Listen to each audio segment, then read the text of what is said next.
जब कितना ज्यादा हुआ, कृष्ण के लिए कार्य क्या क्या हुआ, उनका दर्शन कितनी बार हुआ, उनके भक्तों को कितनी बार मिला, ये अवश्यम भावी ये होना ही चाहिए, ये प्रत्येक जीव को चाहिए, क्योंकि तब तक हमारी प्रीति प्राकृत संसार में रहेगी और दुख देती रहेगी। उपाय ये है कि भगवान में लगाओ, उनके भक्तों में लगाओ, या भगवत कथा में लगाओ। तो जो कोई नहीं ना, वो तो उस टाइम कुंती महारानी के सामने भगवान थे, हमारे तो सामने हवा है, भगवान नहीं है। बोले उनके अर्चा विग्रह जहाँ विराजमान है, वो मंदिर तो है ना, इसलिए कहते मंदिर की ओर एक पैर माने 10,000 अश्वमेध का फल, 1000 अश्वमेध। जब जीव चलता है मंदिर की ओर के मैं भगवत दर्शन के लिए जाऊंगा, तो ये प्रत्येक पैर में हजारों अश्वमेध यज्ञ का फल प्राप्त करता है, क्योंकि जो कार्य करने के लिए ये जीवन मिला है, मनुष्य जीवन, वो कार्य हम कर रहे हैं। और इतर है महा ऐश्वर्य युक्त यज्ञ, खरबों डॉलर या अनेक रुपया लगा करके संपन्न किया जाता है, लेकिन वो एक भिन्न वस्तु के लिए संपन्न किया जा रहा है, उनकी कोई वैल्यू नहीं है। वो पुण्य वो स्वर्ग के लिए व्यक्ति करते हैं, स्वर्ग जाने के लिए। 36,000 जीवन, लंबा जीवन करने के लिए 36,000 साल, लेकिन जीव का मृत्यु ही नहीं है, ये जीव को मालूम नहीं है। वो अमरत्व प्राप्त करने की चेष्टा करनी चाहिए। वो अमरत्व केवल अमरमय भगवान का भजन, साधन, पूजन इत्यादि से जीव अमर हो सकता है। तो इसके ऊपर व्यक्ति का ध्यान रहना चाहिए। कुंती जी का उपदेश बहुत सूक्ष्म उपदेश है। वो कह रही है कि हमारा स्नेह प्रति क्षण आप में बढ़ता, त्वयि मतिर रतिम अर्थात प्रीतिम उत्कर्षे वह तात अन्वय इच्छन तया दधातु। कहते हैं दूसरी जो अनेक इच्छाएं हैं वो इनमें बाधा न बने। ओघम उछलता कूदता हुआ मेरा मन सदैव आपकी ओर बहना चालू करे, मेरी बुद्धि आप में बहे। सुंदर प्रार्थना है। अभी जब कभी भी अब मंदिर में जाओ, कुंती की स्तुति याद करो, आप प्रार्थना करते हुए भगवान। अब शिष्टाचार सीखना चाहिए प्रार्थना का, वो इन भक्तों से सीखिए, कुंती जी से सीखिए, श्रील प्रभुपाद महाराज की शिक्षाओं से सीखिए। यही शिक्षा है, कुछ नहीं मांग करके केवल यही मांगना चाहिए कि आपके प्रति हमारी प्रीति बढ़ती जाए। ये सर्व सुख हम लोग मांग रहे हैं हमारे लिए, और न केवल हमारे लिए, हमारे बच्चों के लिए, हमारे 10 पीढ़ी गई और 10 पीढ़ी आने वाली है, उन सब के लिए हम ये कार्य कर रहे हैं। हाँ, एक भक्त जब भक्ति करता है, नहीं मांगने पर भी भगवान उनकी 10 पीढ़ी बीती है वो, और आने वाली 10 पीढ़ी और वर्तमान 21 पीढ़ी का तारण करता है, और नहीं मांगते हुए भी, और नहीं मांगते हैं, लेकिन भगवान गिफ्ट में देते हैं कि जिस कुल में मेरा भगत आता है उनका 10 पीढ़ी तर जाता है, 10 पीढ़ी आने वाला 10 पीढ़ी बीता। हाँ, और एक वर्तमान फैसिलिटी है। जरूरत तो नहीं है मांगने का कि अरे हमारा माता पिता का, हमारे पितर का क्या होगा, पितर के लिए अलग खाते, इसमें ये भक्ति करने के लिए बोल रहे हैं, मैं तो पितर के लिए सोच रहे हैं, लेकिन आप सबके लिए कर रहे हैं, न केवल अपने लिए। यही तो राज है भक्ति में। ये भक्ति जो है वो समस्त वस्तु को करके देते, ये विश्वास, इसी को कहते हैं शब्दा शब्दे विश्वास कहे सुदृढ़ निश्चय। प्रभुपाद जी बोले निष्ठा, इसको करने से मैं सब कुछ कर रहा हूं, बस दूसरा कुछ वस्तु करने की जरूरत नहीं है। इसको करने से खाना पकाने की भी जरूरत नहीं है, आ जाता है। मैं तो कभी भी पाक कार्य किया नहीं, जानता भी नहीं हूं, और सब जगह घूम रहा हूं, चिंता भी नहीं खाने की। हाँ? समय होने पर बुला लेते हैं, प्रभु जी आइए, रेडी है, कहिए। का हमारा चिंतन, मैं सीख रहा हूं कैसे कृष्ण में चिंतन बने, तब जब सीखने की अवस्था तक इतनी फैसिलिटी भगवान से मिलती है, और जब शिक्षा हो जाएगी, पूर्ण मन लग जाएगा, तो क्या बाकी रहेगा बताइए? निष्ठा, हमारी निष्ठा नहीं है, बस अनिष्ट बुद्धि है। होगा कि नहीं होगा कौन जानता है? अभी मेरे लिए मैं कर लूं, मिलेगा कि नहीं कौन जानता है? जलेबी मिलेगा, जलेबी, हाँ, नहीं रंधन किया ना तो जलेबी दे करके जाएगा कोई व्यक्ति। उस दिन मिष्ठान मिलेगा, नहीं बनाया है तो बनाते थे तो साग पूरी बनाते थे, लेकिन स्वीट भी, स्वीट डिश आएगा, लेकिन निष्ठा, भक्ति का निष्ठा। भक्ति का निष्ठा का अर्थ ये होता है तिलक के प्रति निष्ठा, तिलक मार के ही जाएंगे। हाँ, और कंठी माला के प्रति निष्ठा, कंठी बांधा है तो ये नहीं कि थोड़ा लटका करके भीतर चला जाए, कॉलर के भीतर, कॉलर ऊपर है, कोई देख न लगे भगत बन गया है क्या? भगत बनना है, लज्जा नहीं है, निष्ठा होनी चाहिए। हाँ? हमारी निष्ठा नहीं होने के, निष्ठा में अभाव होने के कारण हम लोग दचुपुच रहता था। कोई सोचेगा तो हरे कृष्ण में जा रहा था, अभी देखो कंठी भी बांध लिया, है? अभी बेल्ट लगा दिया, है? बहुत जरूरी है निष्ठा, बहुत जरूरी बात है ये। आपकी कंठी आपको कितना बचाती है, है? या भक्ति के में निष्ठा कितना बचाती है, एक उदाहरण याद आ रहा है। महाराज मधुकर शाह, आज से 500 साल, 450-500 साल पूर्व की घटना है। छोटे छोटे रजवाड़े भारतवर्ष में, सत्य घटना, इसको लिपिबद्ध किया गया है। तो वो मधुकर शाह झांसी के बगल में ओरछा नामक एक प्रांत है, ओरछा गांव है, वो ओरछा के महाराज थे मधुकर शाह। तो मधुकर शाह, तो उस टाइम वो सारे प्रांत जीत लिए गए थे अकबर के द्वारा, और अब अकबर के अधीन थे। अकबर था मुस्लिम, वो हिंदू को अच्छा मानते थे, लेकिन उनका अपना भावना एक दूसरा था।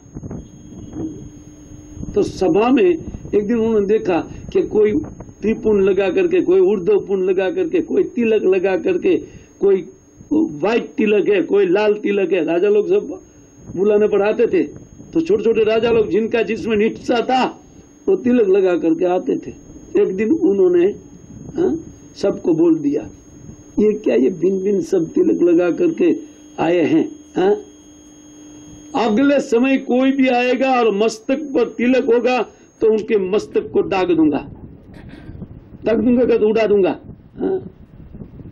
ना वो तोप से दागते ना, वो तोप से उड़ा देते हैं, उनको दागना बोलते हैं। बोले दाग दूंगा अगली बार अगर कोई लगा करके तिलक आया।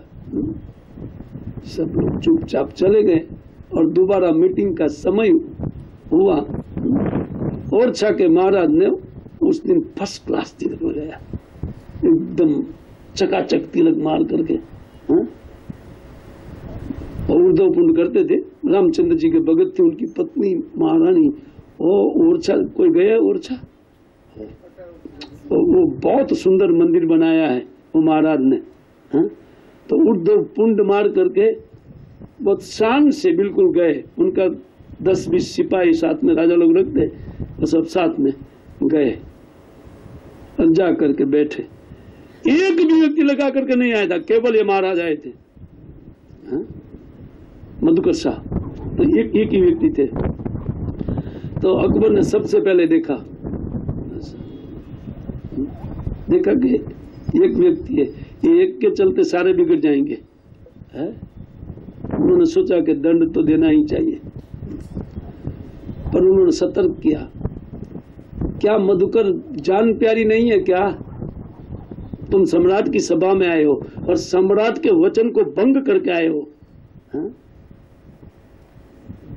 बोलते मैं दाग दूंगा तेरे मस्तिष्क को। बोले सस्ता नहीं है महाराज, ये मस्तिष्क भगवान के भगत का है, सस्ता नहीं है, सच से तलवार खींचा, सन सन जैसे तलवार खींचा, उनके जितने आदमी थे खड़े हो गए, सन सन सन। और तब तक जितने छत्री थे बोले छत्री का लोई है, वो सटासट सब लोग खड़े हो गए, तलवार निकल, तिलक नहीं था तो क्या हो गया, क्षत्रिय थे ना। हाँ, खटाखट तलवारें, और 10 अकबर घबरा गया, बोले ये तो भिन्न स्थिति उत्पन्न हो गया है। बोलता मैं परीक्षा कर रहा था, परीक्षा नहीं कर रहा था। लेकिन उन्होंने बोला कि मैं तो परीक्षा लेता निष्ठा की, किसका निष्ठा है, ऐसा निष्ठा, जान भी जाने के लिए तैयार थी। भगवान सब जगह कहीं से भी बचा लेंगे व्यक्ति को, भय का क्या कारण है। और लज्जा का बात ही नहीं, कंठी माला लज्जा नहीं है, तिलक लज्जा नहीं है, लज्जा क्या है? लज्जा तो दूसरी जगह जाने में है, नहीं जाने लायक जगह में हम लोग जाते हैं, उनमें लज्जा करनी चाहिए। ये तो करने लायक कार्य है। इसे हमारा बाप दादा कर रहे थे, ब्रह्मादि इत्यादि अभी तक उर्दो पुण्य लगा करके श्री उमा जी घूमते हैं। बड़े बड़े लोग शिव जी तिलक करके बैठते हैं। लज्जा की बात है तो देवता लोग तिलक नहीं करते थे। इन सामान्य लोगों को नहीं देखना चाहिए, मूर्ख लोगों को। ऊपर के बुद्धिमान लोगों को, बुद्धिमान वर्ग को देखिए, वो सब लोग तिलक खींच करके बैठे। जितने देवता है सब लोग तिलक लगाते हैं। व्यक्ति जब कपार पर तिलक लगा तो देवता लगता है, देवता। वाह, और इसी से शोभा है, व्यक्ति की शोभा इसी से विष्णु का है। ये तो राइट है, लेकिन दूसरे माया के हैं, खराब है। क्योंकि कहीं भी गोडाउन में, इधर से उधर गोडाउन में फेंकेगी, खटाखट खटाखट खटाखट। एक दिन एक कथा का हमने अच्छा थोड़ा बात बोला था, मुरारी बापू ने बोला था। बोलते हैं वो एक दिन यमराज जी के पास, यमराज जी कुछ बोल रहे थे, तो बोलते हैं ये तो ऊर्ध्व पुंड आया, बोले इसको थोड़ा धीरे से सम्मान के साथ एक साइड में व्यवस्था दो। अच्छा, तो वो बोले ये तो तिलक आया। बोले केवल लाल तिलक है कपाल में, तो ये आया है। बोलते उनको थोड़ा एक साइड में रखो। बोले ये बगैर तिलक वाला, बोले उसको गोडाउन में डालो। गोडाउन में जाने के लायक है, उन गोडाउन वालों का चेष्टा खराब है। वो बोलते हैं उनको गोडाउन माने नरक, उसको अपने गोडाउन में ले जाओ, नरक में ले जाओ।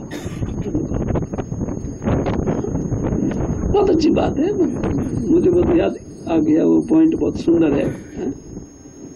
तो निष्ठा, प्रभुपाद जी लिखे निष्ठा होनी चाहिए भक्ति में, निष्ठा के साथ भजन करना चाहिए। देखिए कुंती जी की निष्ठा देखिए, अपने स्नेही में उनकी निष्ठा नहीं है, लेकिन भगवान में, भगवान को सब कुछ मानने वाली महिला है। बस ऐसी मति चाहिए और ऐसी निष्ठा चाहिए। गौरव होता है ऐसे भक्तों के प्रति कि इस प्रकार के भक्त लोग हैं जो कपाल में तिलक मार करके फिर भक्ति विनोद ठाकुर जब वो जस्टिस थे और इतने महान, ब्रिटिशरों ने उनके घर तक रेल की लाइन डाला था केवल उनके लिए, सुविधा न हो, खट से वो पहुंच सके, और 2 बोगी वाला ट्रेन उनके घर तक आता था उनको लेने के लिए। क्योंकि वो 10 जस्टिस का काम जो पूरा दिन में करते थे, वो आधे घंटे में एक व्यक्ति बैठ करके करते थे। सड़सठ इतना मान बुद्धि था भक्ति विनोद ठाकुर के पास, लेकिन तिलक मार करके, और उनको गवर्नमेंट कुछ बोलती थी, कुछ नहीं, तिलक मार कर मैं भगवान का हूं। कहने का अर्थ निष्ठा होनी ही चाहिए।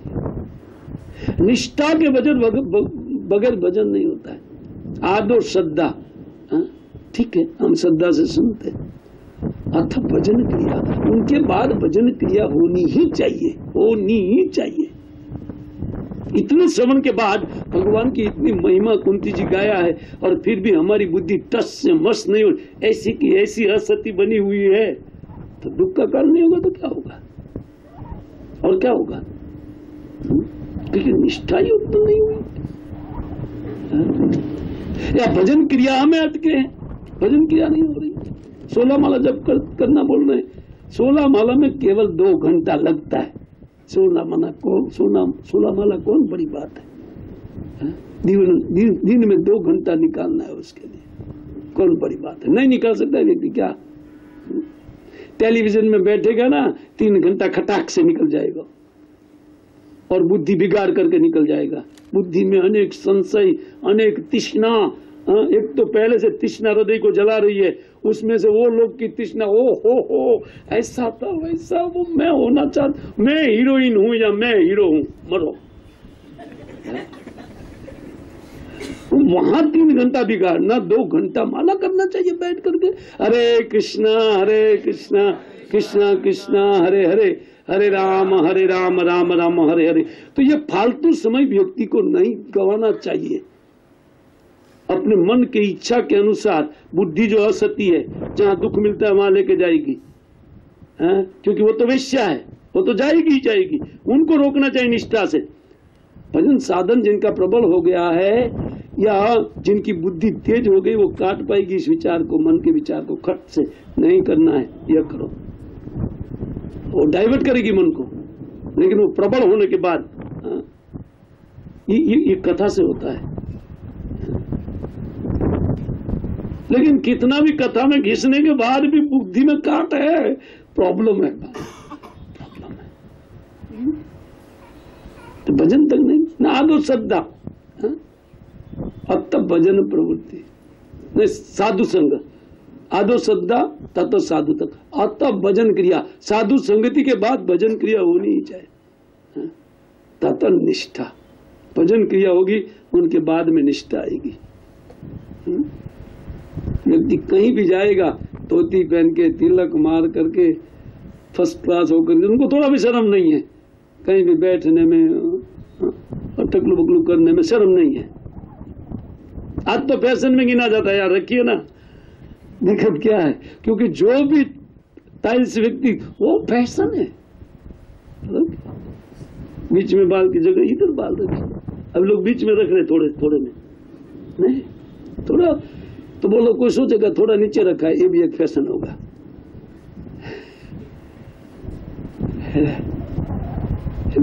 नया तो स्टाइल है,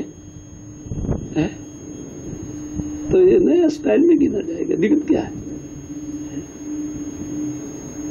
लेकिन शर्म, निष्ठा के अभाव, असती बुद्धि, वो बुद्धि मना कर रही है। सबके बीच में मैं कैसे लगूंगा? कैसे लगेंगे? देवता लगेंगे भाई, तिलक है, घंटी माला है, देवता लगेंगे, लोग तुम्हारे पैर छुएंगे। बुद्धू लोग भले ही ना छुए, वो न छुए अच्छा है, क्योंकि वो ऐसे ही उनको देखने से पाप लगता है। ऐसे पापी लोग न छुए बहुत अच्छा है, लेकिन देवता लोग जैसे व्यक्ति तुरंत नमस्कार करेगा।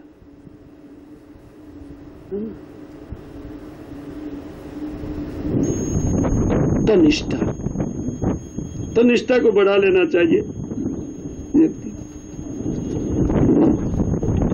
तो कुंती जी यहाँ इस श्लोक में, आज के श्लोक में ये गाती है कि मेरा स्नेह जो है वो, मेरी प्रीति कहते हैं वो उत्तरोत्तर उत्कर्षेण वहतात, कहते हैं उनका वहन बढ़ता जाए,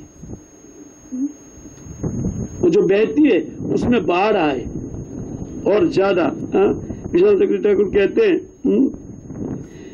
कि किंतु अनन्य विषयम त्वद भक्ता त्वद अभिन्ना, कहते हैं कि ये बढ़ती जाए। कहां पर? बोले आपके भक्त के प्रति भी ये बढ़े। पुत्र के प्रति न बढ़े मेरा स्नेह कि ये मेरा अर्जुन है, मेरा भीम है। ये कृष्ण के भगत लोग का कुल है, ये कृष्ण का भगत है, अर्जुन कृष्ण का भगत है। अगले श्लोक में वो कहेगी कृष्ण सखा। तो भगवान में मति बढ़ता है, उनका अर्थ भक्तों में प्रीति बढ़ना ही चाहिए, अन्यथा कुछ प्रॉब्लम है। अगर भगवान में प्रीति बढ़ता है तो जितने उनके भक्त हैं उनमें प्रीति बढ़नी चाहिए। एक श्लोक 10वें स्कंद का एक सुंदर श्लोक है इस विषय में। तो 10वें स्कंद में महाराज कुछ अपनी प्रार्थना में गाते हैं। परीक्षित महाराज सुखदेव गोस्वामी पाद के प्रति कुछ प्रार्थना करते हैं, तो उनमें वो इस श्लोक का गान किए। आइए जरा देख लेते। कहते यद क्षुण्मतो अपेति रतिम वितृष्णा सत्वंच शुद्धयत अचिरेण पुंस भक्तिर हरो तत्पुरुषश्च सख्यम तदैव हारम बद मन से चेत। आज इस श्लोक को मैं देख रहा था। कहते हैं कि भगवान की कथा श्रवणकारी के हृदय में क्या क्या होता है। अगर नहीं होता है तो हमारी श्रवण में निष्ठा नहीं है, कुछ तो खराबी है, कहीं तो खराबी है। 5 वस्तु होना ही चाहिए। क्या? यह क्षुण्म तो कहते अपेति और रति। कृष्ण कथा के प्रति जो अरुचि है वो अपेति भाग जाएगी। हम कृष्ण कथा में उत्तरोत्तर प्रीति बढ़ती जाएगी और अरति अर्थात अरुचि खत्म हो जाएगी। व्यक्ति पहले पहले सुनने के लिए आता है, वो सुनने में ध्यान नहीं रहता है, इधर उधर इधर दूसरे को उंगली कर रहा है, ये कर रहा है, वह कर रहा है, यह कर रहा है। क्यों? सुनने में बहुत रुचि नहीं है, वो खत्म हो जाएगी। और एक टक से तो मच्छर भी काटते ना तो ऐसा कर लेते हैं, क्योंकि ध्यान वहां है और रुचि बढ़ेगी। इसको बोलते बढ़ी हुई रुचि। नींद नहीं मारेगा तो वो और रति पहले भाग जाती है ना। यद सुनोती अपेति और रति वितृष्णा, और नाना प्रकार की जो तृष्णा हृदय में है अपेति, वो भी दूर भाग जाती है। यह भोगना है, यह करना है, वह करना है। अरे छोड़ो, सब कथा सुनो। हम अपने मन को बोले अरे कथा सुन, कथा में बैठा, यह करना है, वह करना है, वो भाग जाएगी। वितृष्णा जो जीव को दुखी करने वाली है। तृष्णा का अर्थ तरसण, एक संघर्ष उत्पन्न होता है माइंड में, भोग के प्रति जो लगाव होता है। कैसे मिले, कैसे मिले, कैसे मिले, नहीं मिला, हो कितना मैं अभागी हूं, हे भगवान इन सबको है, मेरे पास नहीं है, तू कैसा है। और भगवान को गाली चालू करेगा। इसमें से एक मैं ही मिला, नहीं देने के लिए सबके पास है। तृष्णा भगवान को भी भला बुरा कहेगी वो बुद्धि है कि नहीं। तो वितृष्णा अपेति, इन दोनों के बीच में अपेति शब्द है। यद क्षुण्वतो, इस कथा को सुनते हुए अपेत नहीं कहते हैं, कैसे अरति अपेति वितृष्णा। अपेति शब्द दोनों साइड है, जाएगा, हृदय की तृष्णा को खत्म करेगा। कृष्ण कथा एक कहते हैं। हाँ, सत्वम तो शुद्धेत, और साथ में व्यक्ति का चित्त शुद्ध होता है। व्यक्ति का चित्त, वो जो दोष है वो शुद्धिकरण हो रहा है, वो दोष निवृत्त होता है। अर्थात भगवत तत्व स्पष्ट होता जाएगा। जितनी मात्रा में चित्त शुद्ध होता है उतनी मात्रा में भगवान के प्रति लगाव बढ़ेगा। चित्त शुद्ध होने से अशुद्धि के कारण हमारा चित्त माया में जा रहा है, इसलिए शुद्ध करना हमारा काम है। कथा से ही होगा, और जितना कथा से उज्जवल होता है, शुद्ध होता है, उतना कोई दूसरी वस्तु से नहीं होता है। इसलिए कहते सप्तम च शुद्धेत, साथ में सत्व की शुद्धि होती है, चित्त की शुद्धि होती है। और भक्तिर हरो, और भगवान हरि में व्यक्ति की भक्ति हो जाती है। 4 बात।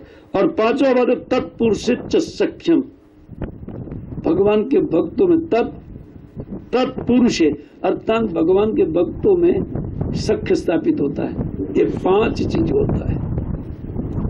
क्या क्या 5 चीज गिनाया? 1, आरती का नाश होगा। दूसरा, वितृष्णा चली जाएगी। तीसरा, सत्व शुद्धि होगा। चौथा, भगवान में भजन बढ़ेगा, हर और भक्ति। और 5वां, उनके जन में प्रीति, भक्तों के साथ मित्रता हो जाएगी, और इस मित्रता से हमारा बहुत लाभ होगा। कुंती महारानी बोल रही है कि मेरी जो प्राकृत प्रीति है वो खत्म हो, ये मेरे पुत्र हो, ये आपके भक्त है। ऐसी प्रीति विश्वनाथ चक्रवर्ती ठाकुर कहते हैं। ऐसी प्रीति हो। और ये यादव मेरे भाई है, ये भावना चली जाए, ये यादव आपके भक्त है। तो आप में और आपके भक्तों में मेरी प्रीति दिनानुदिन कैसे बढ़े, बोले गंगा जिस प्रकार नाना नदी इत्यादि को लेकर के वो एकदम ऐसे चल रही है कि उनके प्रवाह को कोई रोक नहीं सकता है, बोले इसी प्रकार हमारी बुद्धि का प्रवाह निरंतर आपकी ओर बहे, निरंतर। कुंती जी का प्रार्थना है, करने लायक ये प्रार्थना है, ये शिक्षा है। कुंती जी अंततः इन भगवान के चरणों में कुछ मांग करके अपनी डिमांड कर रही है, वो डिमांड प्रत्येक जीव को करना चाहिए, यही उपदेश है। खैर आज इस श्लोक हुआ, कल थोड़ा इसका और आलोचना करके फिर आगे बढ़ेंगे। हरे कृष्ण।